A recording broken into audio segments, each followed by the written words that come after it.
Good evening, everyone, and welcome to Straight Talk with the Connecticut Science Center. Thank you so much for joining us. This is a program in our Science Straight Up and Women in Science series where we invite esteemed and passionate scientists and science communicators to share their experience, their insight, and their expertise with us on a variety of topics. My name is Amy Saylor, and I'm delighted to be your host for our time together. You're joining me live from the top floor of the Connecticut Science Center, just outside of the Our Changing Earth exhibit. Inside this model of the Earth, our visitors can walk around and learn about a number of geological processes and some of the people who study them. We thought it would be a fitting place to have a conversation about the theme of this year's Earth Day, Restoring Our Earth.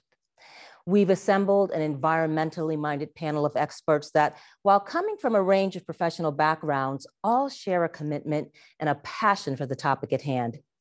They'll talk about topics surrounding our current environmental challenges, of course, including climate change, how interventions against environmental issues function at different scales, what it means to practice good stewardship, and most importantly, how can you and I get involved and be more of a help? Now, I have the distinct pleasure of introducing you to our moderator of tonight's discussion. Meryl Mallory is the Vice President of Engineering at Ensign Bickford Aerospace and Defense Company. She leads the engineering team there in creating innovative solutions for flight termination, rocket stage separation, satellite deployment, and military breaching for aerospace and defense markets.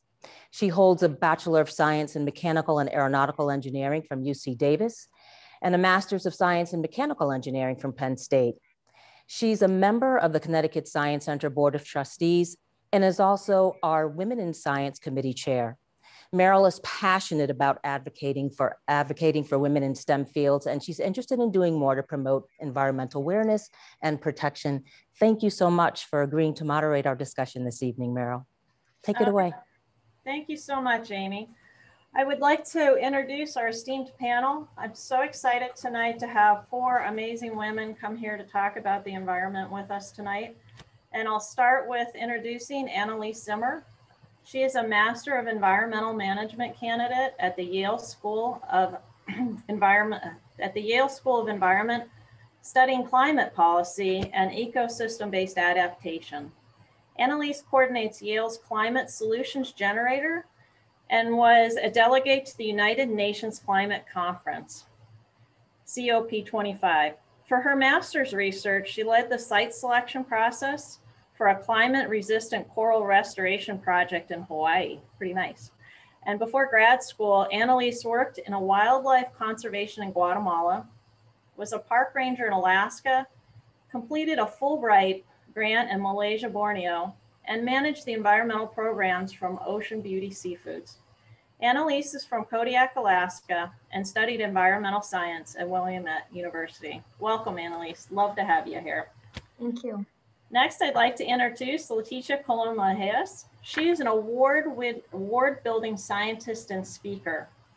She is a founder of the Energy Efficiency Solutions, chair of the Efficiency for All, policy co-chair of the National Building Performance Association, chair of the Commission on Women, Children, Elderly, Latino, and Puerto Rican Affairs Commission, and she's the president of the Green Eco Warriors. She's an author of books on environmental leadership and a series on educational science-based graphic text. Awards include the United States of America's DOE Award, the National Award Building Scientists Hall of Fame, and Minority Small Business of the Year. Her companies have provided energy efficiency assessments and upgrades to over 20,000 Connecticut households and completed retrofits in over 10 million square feet of multifamily housing. She's provided climate and energy education to over 40,000 youth and families. And I'm honored to say that she just recently testified on how energy efficiency can create jobs at the House Selection Committee on Climate Crisis just this week. So welcome. And then Marianne Chertow. She is also a part of our panel. I'm very excited to have her here as well. She is a professor of industrial environmental management at the Yale School of Environment and a director of the Center of Industrial Ecology. She is also appointed at the Yale School of Management and the National University of Singapore since 2001. Her research and her teaching focus on industrial ecology, business and environmental issues, circular economy, waste management, and urban sustainability. Her research has championed the study of industrial symbiosis involving geographically based exchanges of materials, energy, water, and waste within networks of businesses globally. And in 2019, she was inducted into the Connecticut Women's Hall of Fame as an industrial ecology pioneer. So welcome. And then last, but definitely not least, we have Joellen Russell. She is a professor of geosciences at the University of Arizona. She is the Thompson R. Brown Distinguished Chair of Integrative Science and a professor, like I said, at the University of Arizona in the Department of Geosciences. Her research uses global climate and Earth system models to simulate the climate and carbon cycles of the past, the present, and the future. And she develops observationally based metrics to evaluate these simulations. Professor Russell is the lead for the modeling theme of the Southern Ocean Carbon and Climate Observations and Modeling Project, including its Southern Ocean Model Intercomparison Project. She currently serves as co-chair of the NOAA Science Advisory Board's Climate Working Group and as an objective leader of the Scientific Committee on Antarctic's Research, Antarctic Climate 21, and on the National Center for Atmospheric Research Community Earth System Model Advisory Board. Professor Russell is one of the 14 scientists behind an amicus curiae brief supporting the plaintiff in the historic 2007 US Supreme Court decision on carbon dioxide emissions and climate change. Commonwealth of Massachusetts versus the US Environmental Protection Agency. And before joining UA, Dr. Russell was a research scientist at Princeton University and the National Ocean and Atmospheric Administration's Geophysical Fluid Dynamics Laboratory. You ladies are really impressing me, and I am learning all kinds of new vocabulary here. I'm used to aerospace terms, so this has been fantastic. And she received her AB in Environmental Geoscience from Harvard and her PhD in Oceanography from Scripps Institute of Oceanography, University of California, San Diego. So welcome everybody and happy Earth Day. Before we begin tonight, I wanted to give our viewers a brief roadmap of how this evening's going to play out. Once we begin our conversations, we really want this to be informal. We want to have a conversation amongst all of us really about climate change. And we want to try and cover as many topics as possible. And I'm really confident today that we're going to have really good conversations with all of our panelists. And we hope that as you listen to the conversations, that you, our viewers, are going to generate a lot of questions. And we will go through these questions at the conclusion of our discussion. And our very own Tyler Green from the Connecticut Science Center is going to host that interactive Q&A portion. So as those questions come to you, just start typing them in the chat, and Tyler's going to try and get as many of those questions out at the end as possible. All right, you guys ready? Let's get started. So question number one, you guys ready? All right, this is a three-parter. How does our current global environmental outlook appear to you? And where do you think we should be focusing our efforts? And do you think we're making progress? So Joellen, do you want to kick us off on this one? Let me find the mute button. That's wonderful. So the US has dropped 20% in their emissions since 2007, since that Supreme Court ruling.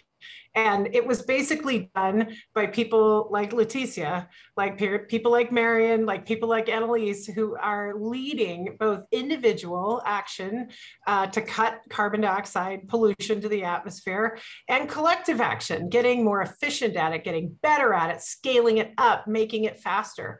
But 20% is terrific. And I'm so proud of all of us for doing that without much organization, having it be very grassroots. But I'm worried. I was so thrilled today to hear the US administration taking leadership here and saying we're going to be they're committing to a 50% cut. And that's going to take effort. That's going to take muscle. That's going to take all of us.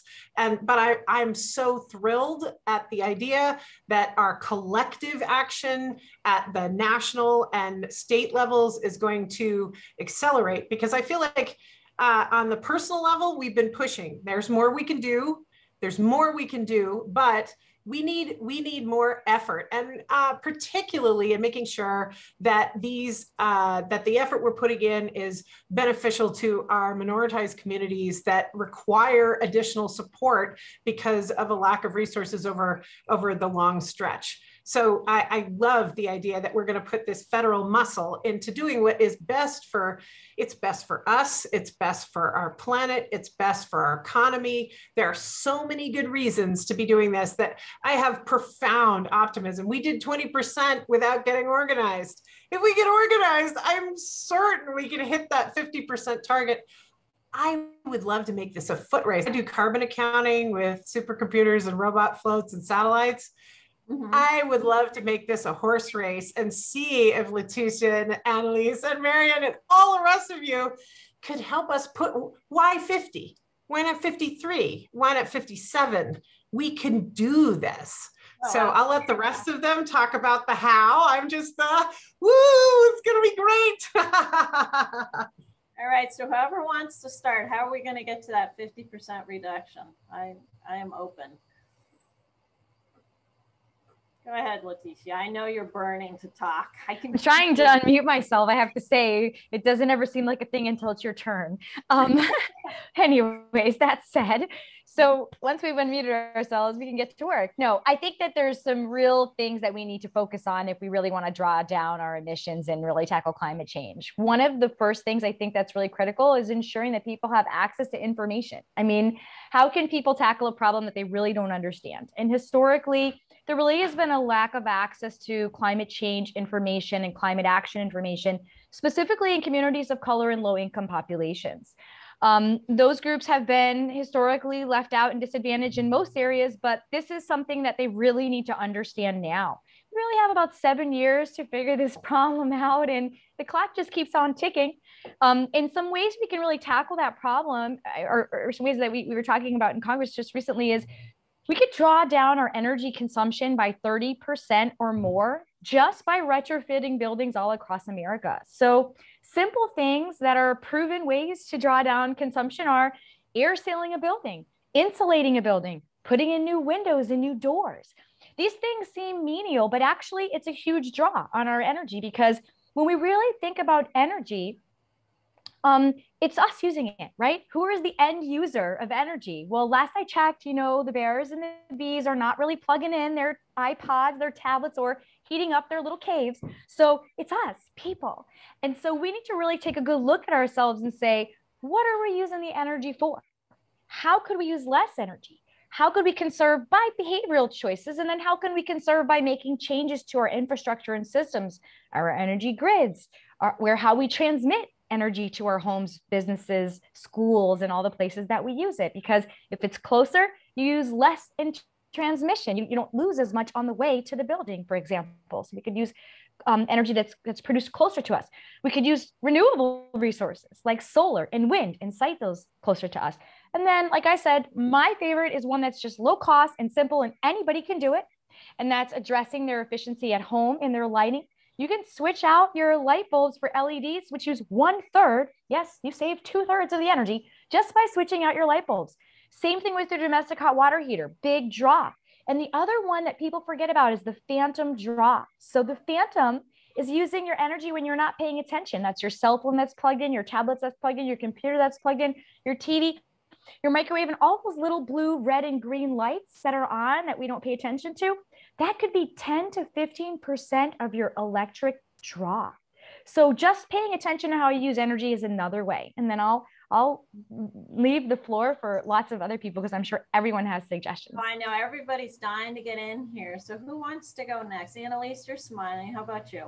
Sure. So I echo Joellen's optimism about how things are going right now. Today, I was tuning into the Climate Leaders Summit hosted by the White House, and I want to bring up the importance of why that is happening, and that's because of our elections and who we elected and the leadership that we have in our country level right now. But I also want to emphasize the importance of local level action, and something that we can all do in our communities is elect officials, whether it's the mayor, your city council members, state senators, who are thinking about and talking about climate change, but also acting on climate change. We really need to be thinking about how we're going to adapt at our local level as well as our federal level, and thinking about how we can implement solutions such as transitioning to renewable energy and decarbonizing our economies on the local level, as well as the big picture country level and global level. So think about that. And finally, to sum that up, is in order to vote and to elect these people into office who are going to take climate action seriously, we really need to take our democracy seriously. So when we see things like what's happening in Georgia with lots of voter suppression, that's something that is going to impact people in so many ways. And one of those ways is the ways that in which we can address climate change. That's awesome. Thank you. Okay. Go ahead, Marion. Oh, you're on mute.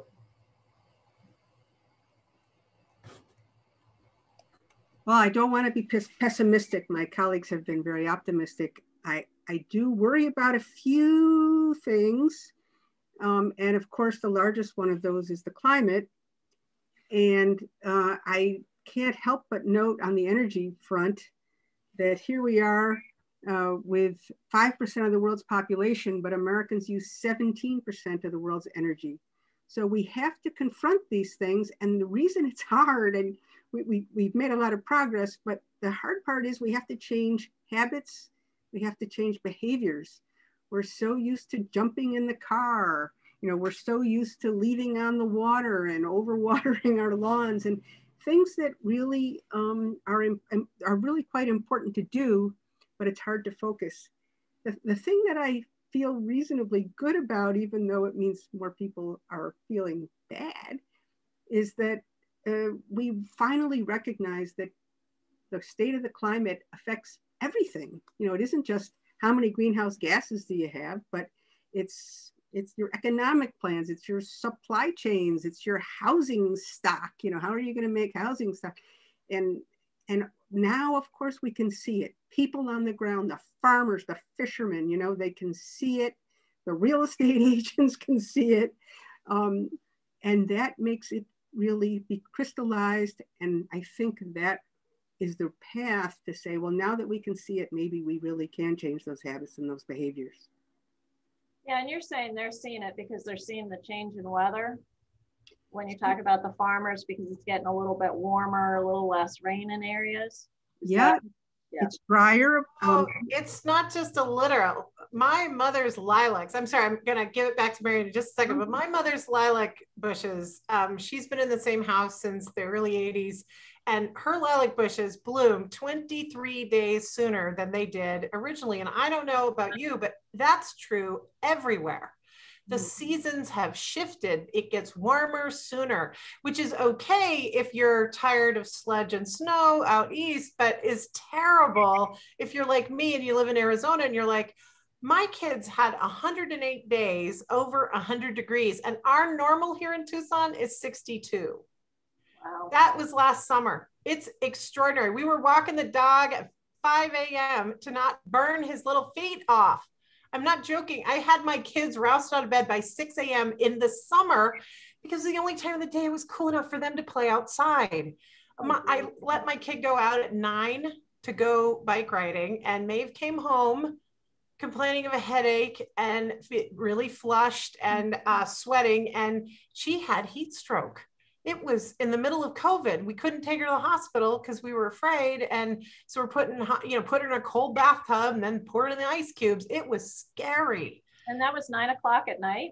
That was 9 a.m. in the morning. I didn't think it was that hot, but I'm a mom and I'm adapting my daily schedule in order to accommodate these things. They are kitchen table issues of profound importance, and they're different for each region of the country, but they're all there. Every time, it might be humidity in the Southeast, it might be snowfall and running out of snowplow money because you've had another dump of amazing snow, which happens because the atmosphere is carrying more water vapor because the ocean is way warmer than it used to be. I want to follow up on that comment, Joellen, because that is so important, the heat index change.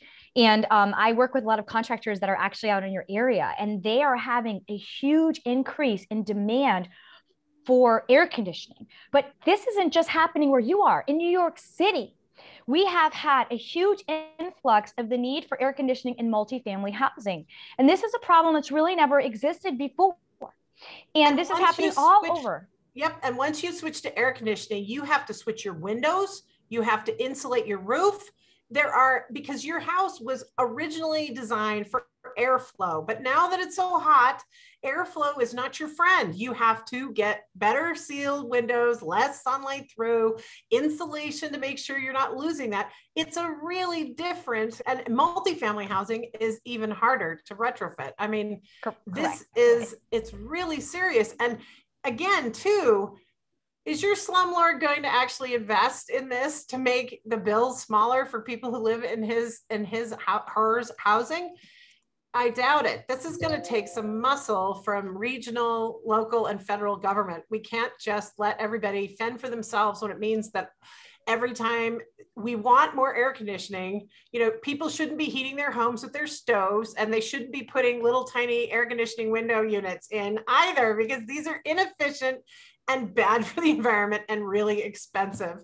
So I want to highlight something. Tell you how. She knows how. I'm just saying that from a mom perspective, this is terrible, and it hits every single bottom line. And from a mom perspective, it's going to impact the most vulnerable communities. And actually, Yale just put out an incredible study on the heat index relationship to climate change and how it is really impacting the most vulnerable communities in our nation and really in the world. Because what happens is those who are least responsible for the impacts of climate change are also the least able to be ready for those changes. They don't have the ability or capacity to mitigate now. And so that is why our policy and plans are so critical, because we must ensure that is an equitable, inclusive, and diverse transition plan to a clean energy or carbon, low carbon future. The more carbon we put in the atmosphere, the more adaptation will have to occur. Yeah. So what you're doing is you're privatizing the profits into the pockets of the oil companies, the coal companies, et cetera, privatizing the profits and socializing the costs onto every single American and worldwide family who has to do the adaptation on their own nickel. And that might be just turning the AC down, or it might be putting in an AC. It might be, and what grandma doesn't want to be able to sleep at night? Right. Seriously, everybody's going to need that air conditioning in the summer. Even in Maine, they're putting in air conditioning. This isn't. Well, and with the temperatures that you're talking about in Arizona, it's not just a nice to have, it's going to be a need to have. And adding that air conditioning is going to draw more energy. So just last year, we passed a statewide law that you guys already have for winters, where you're not allowed to turn off somebody's heat in the winter because it's illegal to basically make them die of exposure, right? Well, we just did that last year for heat. You're not allowed to turn off people's electricity for their ACs in the summer because we don't want you to die. Yeah, it's a big impact, and it's something that we have to think about across the board. There's no doubt about it. So I want to ask another question, because we'll come back around to this in a closure, because I think the whole impact of the environmental changes on people is really important, because it's a circle, just like you were talking about. but I want to talk about the different scales of intervention that we have. So in terms of addressing environmental issues, let's talk about the different scales of intervention that can happen, say from the individual to the global. Can each of you talk a bit about how your work fits into these scales? So I'd love to get the audience to know you a little better. And the other thing I would love for you folks to do is if there's links that you want to put in the chat, like we talked about more education for everybody, let's put the links that you guys know, put them in the chat so people have them. So I'm going to start with that. And Marion, can we start with you on that? Because I'd love to. Sure. No, it's a pleasure to be able to talk a little bit about my work and to look at it from different lenses and different scales.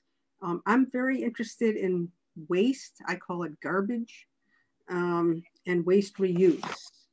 And so when I was thinking about, it's easy to see what an individual does, right? You throw out so much waste, you recycle some waste. But sometimes when you're recycling, you make some mistakes because you really thought that, gee, just because there was a little bit of metal on my child's roller skate, I should try to recycle that. And I should try to recycle some more packaging that isn't really allowable. So we've been having some issues with these kinds of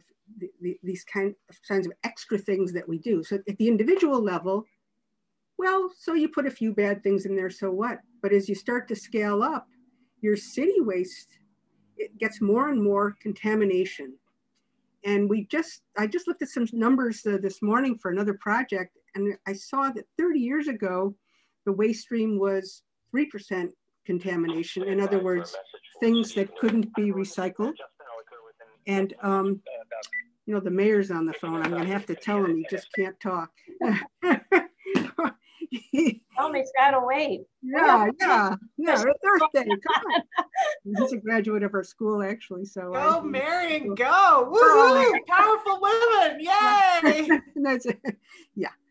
Anyhow, so I was thinking at the city level, pretty soon you're putting so much contamination in there, 30% this year instead of the 3% that we put in there 30 years ago, that we're making the city pay to carry waste in the recycling that can't be recycled and has to go through the whole recycling plant, and still on the back end has to go, much more money goes to go into landfill. And you know, these are, as we aggregate it, it gets more serious.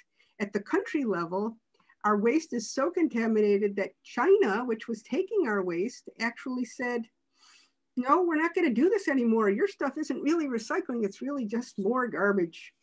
And all of a sudden, we were not prepared as a country to make the changes that we have to do in the quantity of processing facilities for fiber, for plastics, for metals, and so forth. And so we've created quite a problem globally because we try to send our waste to other countries instead of taking care of it ourselves. And even our state of Connecticut, here we are in Connecticut. You know, for years we were waste independent. We would put our waste in our own state. I'm not saying everybody liked where it went. I'm saying that we used our own state.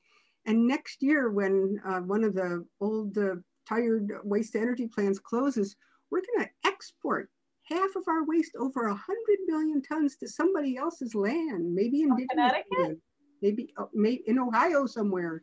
Wow. Very hard to fathom that. That's crazy. All right, let's go to Annalise. I'd love to hear about what you're doing today.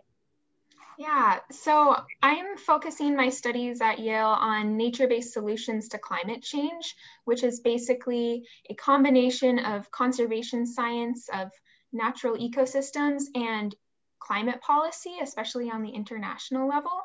But some specific experience I have is in climate resilient coral reef restoration in Hawaii. And I think this responds well to the question of the scale of addressing climate change, because the climate resilient coral reef restoration project that I was working on, what I was doing, I was identifying the best locations for restoring coral reefs using environmental data, local knowledge, and geographic information systems, or GIS. But this project all started because of a few concerned citizens who started a small organization to steward a bay in Hawaii.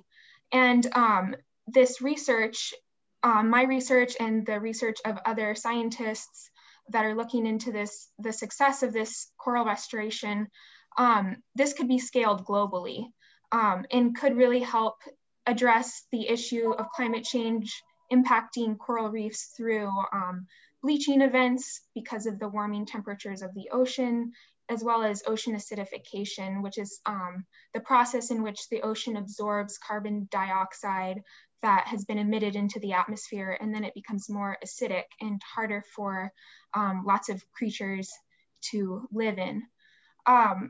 Yeah, so I think circling back to the importance of local action and local concern about your local environment and your local nature, and caring about that can actually have global implications when we're thinking about nature-based solutions to climate change and conserving places like wetlands and coral reefs and forests, which will help us as humans stay healthier and happier, but also help us adapt and mitigate the effects of climate change. Oh, very good. Okay, Joellen, let's hear about your modeling. Well, so I'm a scientist. I'm a climate scientist and oceanographer. So I use robot floats, supercomputers, and satellites. And my current obsession is doing serious top-down, not bottom-up, you know, where self-reported sort of carbon emissions, but top-down, where we do the United States through NOAA, the National Oceanic and Atmospheric Administration, does an amazing job of monitoring the atmospheric growth of carbon dioxide. They have stations all over the world in cooperative agreements and in the United States and satellites and all the rest of it. Because of course we can't just put a monitor in every country. We'd like to know how they're doing their emissions. So we monitor remotely from the atmosphere and from satellites. The problem has been that the surface of the Earth is 72% water, it's ocean, but we are clever and we came up with a solution, which is robot floats. Turns out that the law of the sea says if you drive something into someone else's exclusive economic zone around their country, you need a permit or it's illegal. However, if it drifts in, it's legal. So we have an array of robot floats that are measuring carbon parameters around Antarctica. We started there because that's where a lot of the really old rotting water is upwelling. And there's some really big changes in the storms. They're getting more fierce. The winds are picking up. Turns out that's everywhere. I'm trying to get a satellite launch right now. I've applied to NASA as hey, get this. I didn't think there were any pioneering opportunities for women anymore, since astronauts and, you know, vice president, all the rest of it is, you know, currently already done. But if I win this proposal for an Earth Venture mission to study the wind speeds over the ocean, I would be the first female principal investigator for an Earth science mission ever. Go, you Can rock. you believe it? We'll hear in November. I have an amazing team, and, you know, we really need to do this. But so what I'm trying to do is take our oceanographic monitoring system, which was basically from ships, and we tried to hit most of the areas of the ocean every 10 years, once every 10 years. So robot floats mean every 10 days we get a new profile, and there are over 3,000 of those floats out now. The biogeochemical ones that do carbon, we only have a little over 200, but the National Science Foundation just funded $53 million to put 500 more worldwide. So they'll be off Connecticut, they'll be out in the South China Sea, they'll be all over the world so that we can do real-time monitoring of the carbon uptake and emissions from the ocean. So if I can get that 72% of the ocean, we already do the atmosphere, what is left? The emissions within national boundaries. So we can't do really tiny countries like Costa Rica, and they're not really part of the problem, but we can do the top 10 economies because they're huge land areas. They're Canada, the US, China, Russia, India, Indonesia, the very large land areas. And so we're using data assimilation in the atmosphere and the ocean. It's an extraordinary problem. It's requiring a lot of effort. Luckily, we're hoping for some reinforcements. When the president's skinny budget came out, he included a $1.4 billion increase for next year to the National Oceanic and Atmospheric Administration's actual budget. Awesome. And the line said climate observations and forecasting for decision making. Oh, so it's very specific, which is good. That's good news. Okay. I can't tell you, we haven't had reinforcements. We've had relatively flat budgets since the 70s. I'm not even joking. So robbing Peter to pay Paul, squeezing. So it's not just that we work on something that can cause a lot of despair. We've got a lot of people who suffer in my community among researchers from climate grief, because we're nose to the glass on the observations of coral reef bleaching, warming seas. We've reduced the carrying capacity of the ocean by 20%, and we're still trying to feed 3 billion out of our 7 billion people with marine protein. We're watching this in real time. I can see the acidification from every one of my floats. Within 13 months of deployment, you can actually see the seasonal drop. It is hard. So it is wonderful when I get to come and talk to people like Leticia and Annalise and Marion, who are actually changing the world. So maybe we won't have to watch this anymore. So what I do is try to use high tech to do carbon accounting so that we can keep track of what we're doing to the atmosphere and what everyone else is dumping in the atmosphere, so that maybe we can turn this into a foot race for dropping our emissions faster, rather than making it into an everybody drag your feet, everybody dump on, that tragedy of the commons with the too many sheep on the commons grazing. But we've got too much dumping of carbon, and we can measure it and see it. And within, I would say 3 years, we'll be able to tell you who did it, which sheep is whose. So it's very exciting. So that's it. Root cause investigation, right? Okay, Leticia, it is your turn. I'm going to give you a couple minutes, and I want you to end after you talk about what you're doing. Give us one thing you want people to go forth and do coming out of this conversation to help climate change, okay? And then I'm going to take one thing from each of you after that, and then we'll go to question and answer period, okay? Does that sound good? Yes, the time goes fast. Yes, I understand. No, it goes too fast. We needed like 3 hours, honestly. Yeah, certainly this is a big conversation, and we have a lot of great expertise here. So basically, I'm just going to focus in on one thing that I think is very important that is often overlooked, and that is the power to protect and defend people on the planet. I believe, myself personally, as a Green Eco warrior, we're working to create a culture of sustainable thinkers. We're looking to empower people so that they feel confident in their ability to tackle this problem together collectively, because I feel that the reason why we haven't had much progress is because people feel afraid, overwhelmed, and disempowered, as well as disenfranchised to take direct action on the issue of climate change. So the warrior way is pretty simple. As a warrior, we pledge to learn all things that we can and to use our superpowers for good and for the planet and the people. Warriors share what they know and work to inspire positive change. This is the warrior way. We work on creating books, comics, learning tools, and activities that directly engage people in doing instead of viewing. We call this switch it off. And we like to say, look up, the world is around you. Warriors learn to switch things off that are distracting to allow them to strengthen their superpowers, to look to directly engage and enjoy the world while we protect it. This is the warrior way. We think it, plan it, say it, and do it. This is how we change the world, one mind, one person, one thing at a time, until our work is done collectively together. All warriors pledge to use our senses and powers to create, promote positive growth, and empower other people around us as we go. And normally, right now, I'd say today we'll learn about your superpowers and talk about the power of change, learn a warrior song, and talk about the future we'll create together. This is the warrior way. So I gave that speech because I could talk about the direct things I do all day to draw down carbon emissions, but ultimately, I can't do that alone. It is really going to take all of us collectively working together. Because despite the fact that I've actually now weatherized over 40,000 homes and 10 million square feet of multifamily housing and educated, hundreds of thousands of people across the nation and internationally now, it won't matter because I'm one person. And it really is going to take us all rowing together in the same direction, which is hard in this day and age, right? Everyone has their personal opinion. So if there's anything I can suggest that we could do collectively together to work on the climate crisis, is to share what we know and inspire those around us to take direct action and progress. That could be through electing leaders that change our laws. That could be through your direct behavioral changes. It could be through reading something and then telling someone else about it. Or like I was inspired by Jeffrey Berry, who made the film Kilowatt Hours, O-U-R-S, not H-O. He really inspired me with wordplay and with the direct set of information on mountaintop removal that in 2008, I knew nothing about. I left my career in healthcare to become a building scientist.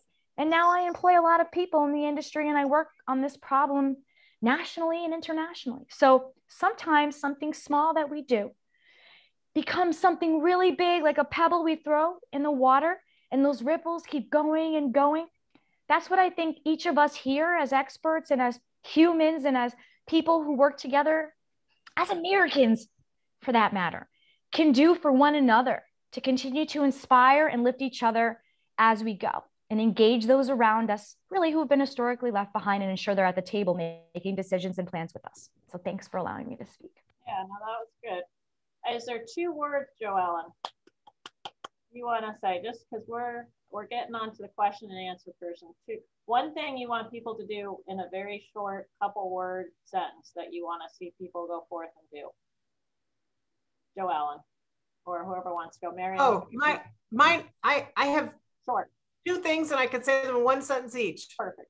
The first one is vintage does not count against your carbon footprint. I personally like to pop tags. Yeah. I'm serious. Goodwill, thrift, secondhand, use. The great mom circle of stuff works. Use it. It is a way to reduce your emissions and save a buck. It's great. Second, we do need collective action. I am part of Science Moms, climate scientists who are working together to raise our voices. And if you go to our website, sciencemoms.com, we've made it super easy to like little tiny videos and stuff to get informed, because Leticia's right. We got to get more climate activists, all of us together. All that stuff in the chat so people can get. Yep. Oh yeah, I will. And then but mostly it's because it actually has a way to, with prototype letters that you can just put in your own stuff and then send right from the website to your congressperson. And you don't have to know who it is. The website figures it out for you. So this is a way to use your outdoor voice. Use your outdoor voice. Use your mom command voice to tell your legislators to get off their butts. We need action. We need it now. We need all of it. We don't want, like, I'm not going to tell the Southeast how to do their business. I'm not going to tell Connecticut how to do their business. But you who are from your state know what you need. Tell them, make them go faster. It's not fast enough. Perfect. Perfect. Thank you so much. Okay, Annalise, 1 or 2 words because we're running late. I know one that you said. I could repeat it, but I'm going to let you do it. You had a key thing you wanted people to do. Yes. So I would urge everyone to pay attention to what's happening now on global climate action and national climate action through the White House's Leaders Climate Summit. You can just Google that and you'll get an update of everything that happened today and what happens in the coming days. This will keep you posted. Perfect. Okay, Marian, on to you. Thank you. One thing you want people to take away today. Well, we've been talking about moms, and I'm going to talk about daughters because I have a couple. And my daughter says, eat bugs. Now that's a little scary. It's got a big yuck factor, as I can tell from all the aunts and uncles. But you know what? 80% protein, micronutrients, minerals. Open the mind. Think about it. I had bug tofu. It was excellent. I couldn't tell the difference. Put it in stir fry. It was delicious. All right. That's awesome. Okay. I wanted to thank all of you for this wonderful discussion we've had today and all your insight. I wish we would have had a longer period of time, but I want people to be able to answer some questions. So I know that we have some great questions in the chat. My last thing I want to leave with is that there's hope. I mean, Joellen started us out and said that we're dropping emissions down to 50%. That's what I heard, right? So that's lining the country around doing that is huge. So that is hope that I want to leave everybody with tonight. And now, Tyler, I would like to pass it on to you to lead our question and answer period. All right, well, thank you, Meryl, and thank you to all of our guests. Yeah, so I've been monitoring the chat here, and I've been seeing lots of helpful links outnumbering the questions. So that's fantastic. But I have some here just to keep our conversation going a little bit. So the first one is from Ross. Ross asks, who are the current or upcoming leaders who we should look to regarding decarbonization and energy solutions? I'm not sure if Ross was referring to political leaders or otherwise, but do any of you have any sort of specific people that you know are doing, besides yourselves, that are doing important work in this domain right now that we can check out? And I open that to anyone. I'm not sure if Ross is looking for local leaders in Connecticut, but Representative Geraldo Reyes and Representative Bobby Gibson, as well as Representative Christine Palm and Representative Jane Garraby, are all working very hard on the issues of climate change. The other thing is that if you really want to get some motion going in Connecticut, you can write the Department of Energy and Environmental Protections that continues to not set a goal for 100% clean energy generation, which is different than procurement. So our state is looking to procure clean energy versus create clean energy. And if we create it, we can share it with others, and we'd also have better lungs here in Connecticut. If you're talking about federal legislation, there are lots of bills happening now, and there's a new, well, it's actually new, but there's a very active Office on Climate Crisis right now. Our new president and his administration is really lifting bills at the federal level to ensure that we have large investments in drawing down carbon emissions, both through buildings and transportation, agriculture, and creating jobs in our nation. So hopefully that is helpful. If you would look forward to more information, please do contact me through one of my websites. I just want to make one small shout out. My representative here in Southern Arizona introduced legislation last term and has reintroduced it as the Ocean Solutions to Climate Act. And it's because we love you in Connecticut. We don't have a coastline, but we're worried about you. And we think that there are ways that we should be moving forward faster. So here we are out in the hinterlands in Southern Arizona, and he's helping lead the charge and specifically focusing on communities that are going to need a little extra help to get over the adaptation, while putting a focus on making sure that we don't have to do as much adaptation by keeping that carbon pollution out of the atmosphere. So Ro Gruova is amazing, and I'm thrilled I can offer something to the ocean community from out here in Arizona. Well, I think it was a point that was brought up at the beginning, is that we happen to be in a moment where, the top of the federal government is doing something about this, but that in fact, there are local leaders that we can look to as well. So that's great. And thank you for those Connecticut specifics. I imagine most of our audience is relatively local. All right, I'm gonna move on to our next question here from Tracy. She says, this is also local. There's a new solar farm being built in East Windsor, Connecticut. It will be an influx of tax dollars and generate energy for 10,000 homes. It seems like a no-brainer. Is this happening in other communities, but are there drawbacks to this sort of thing? These large construction projects like solar farms. And again, I open that to... We're moving fast on solar farms out here in Arizona, but there are drawbacks because we like our open desert. Our wilderness is important to us, and we don't want to just cover it with things. So we think that while clean solutions are great, we are also trying to get permits for a second nuclear power plant, because of course our power plant that is current working is provides 40% of our electricity, is paid for, and it just drinks toilet water from Phoenix. And we have enough now with, to actually do a second one. So there are many options. They won't all be the same for every state, but encouraging all the states to move as quickly as they can towards zero carbon, which there are many ways to skin that cat. And then also like Leticia's work, and just plain cutting. Let's just cut the emissions straight up. Though there's two ways to do this. Improving generation is great, and that's important, but there are other values like, you know, wilderness, beauty, etc. On the other hand, if you get outside of the site of land offshore, there are big chunks where I'm really hoping that we can actually move towards ocean wind generation, where you can't see it. Shouldn't bother you. So in Connecticut, we do not have a very robust shared solar program. In fact, it's pretty much non-existent. We do have residential solar, which is partially subsidized by ratepayer funds through the Conservation Load Management Plan. And that program isn't really accessible to renters. And so that excludes often the low to moderate income households that rent. So when you talk about things like clean energy in a blue state like ours, you would imagine that it would be very accessible. But when you really start to dig into the details, you find that unfortunately is still exclusive to people who have higher level incomes.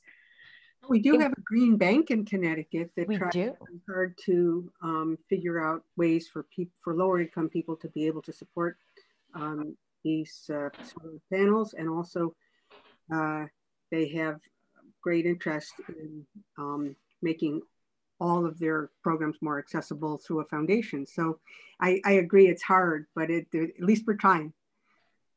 And as a person of color who's the chair of Latino Affairs, I have to say that those programs haven't really impacted our communities yet. But we do give $90 million a year through Conservation Loan Management funds to support the Green Bank. And so there should be some effort to ensure that some of those funds do support low to moderate income households. These are all policy issues that rise to the top these days of conversation, because there's been a real increased effort to have an equity lens, not just in Connecticut, but all over the nation, which is super exciting. So our governor did make an executive order through the Governor's Council on Climate Change.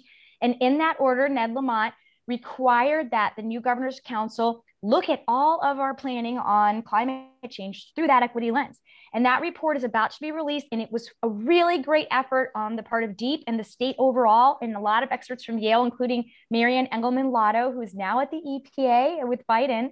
She was here in Connecticut at the time, and she helped write this incredible material, which I dropped in the chat, called The Equity Lens. And I say, look at it because it is beautiful, and it's a great way to find inclusivity and ensure we do connect those communities to renewable resources, efficiency, and really the way to be resilient and survive this change that's going to happen everywhere around the planet. So you're right, Marianne, there are a lot of great people in our state that really work on equity. And we've done a lot here in Connecticut to ensure we're closing those gaps, including affordability gaps, as Joellen mentioned in the chat earlier, because in Connecticut, over 400,000 households can't afford their energy bills. This is another thing we have to look at as we transition to a clean energy future, is how do we make sure that everyone has access to energy to heat, cool, and use electricity and such, internet and things.